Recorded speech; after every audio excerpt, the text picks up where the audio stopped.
He'd just learned that his wife had died in a car accident. He was so upset, and I didn't know how to make it better. Her daughter had been in the hospital 2 weeks, and she got more bad news. She looked so tired, and I knew it wasn't over yet. My brother died last week.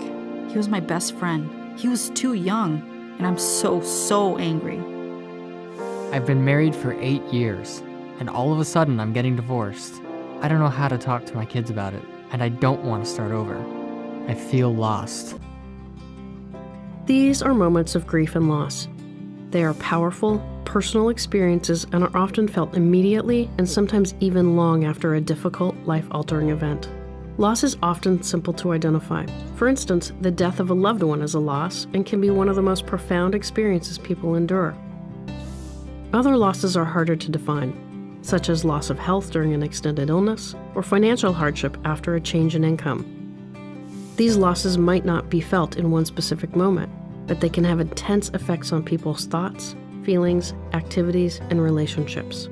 Grief is our reaction after a loss.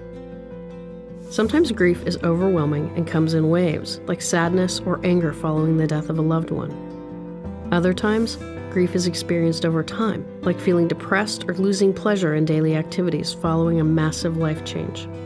People experience grief in different ways for different lengths of time. Some people feel deep sadness multiple times a day, and other people might fall into relatively constant sadness. Some grief reactions may only last a few days, while others may last for years. There isn't a right or wrong way to grieve. When someone experiences grief following loss, there are some simple things to keep in mind that might be helpful. Be there. If you're present when someone experiences a loss, like in a hospital or during a phone call, often the best thing to do is to offer a steady presence. A compassionate, reliable, personal connection might be the only thing a person really needs. Be accepting. Expressions of strong emotion are common and expected, but they can be unpredictable.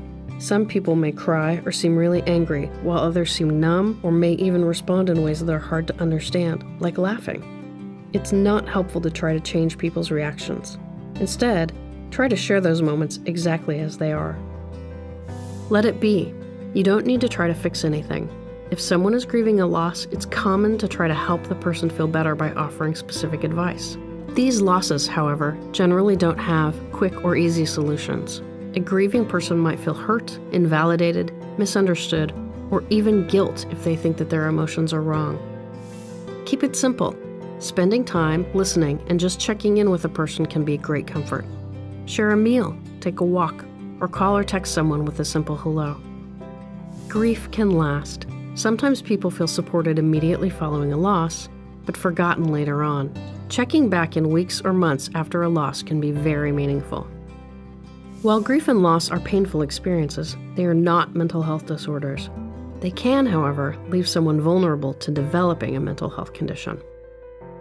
If someone develops symptoms of a mental health diagnosis after a loss, there are several effective, evidence-based treatments that are able to help, especially if they've experienced grief over a period of time.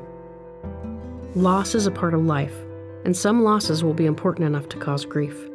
While painful, grief can also be a way to honor a loss and can be meaningful in and of itself. Grief is not wrong. Often, it's exactly right.